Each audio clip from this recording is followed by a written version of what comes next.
জান্নাতি যারা আসহাবুল মাইমানা, তাদের নিয়ামত কি দেয়া হবে, তাদেরকে আল্লাহ পাক কি নিয়ামত দিবেন, এটা আল্লাহ রাব্বুল আলামিন এই সূরার প্রায় 40 নম্বর আয়াত পর্যন্ত আলোচনা করেছে। ঠিক আছে, এরপর আল্লাহ রাব্বুল আলামিন 41 নম্বর আয়াত থেকে শুরু করেছে বাম দিকওয়ালা যারা, তাদের কি শাস্তি হবে, এই শাস্তিগুলোর ডিটেলস বর্ণনা সূরা ওয়াকিয়ার 41 নম্বর আয়াত থেকে শুরু করে মোটামুটি ভাবে 60 নম্বর আয়াত পর্যন্ত আপনি পাবেন।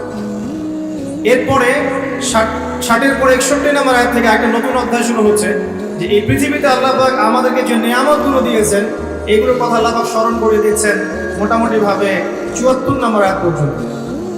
আর 75 নম্বর আয়াত থেকে শুরু করে শেষ পর্যন্ত আল্লাহ রাব্বুল আলামিন বলছেন কোরআন নাজিল হওয়া, কোরআনের গুরুত্ব, এর পবিত্রতা, মাহাত্ম্য এবং কোরআন অনুযায়ী আমলের গুরুত্ব এবং কোরআন অস্বীকারীদের পরিণতি, এবং শেষে গিয়ে আল্লাহ রাব্বুল আলামিন বলছেন এই তিন দলের মধ্যে কোন দলের পরিণতি কি হবে এবং আমরা কোন দলের অন্তর্ভুক্ত হতে চাই।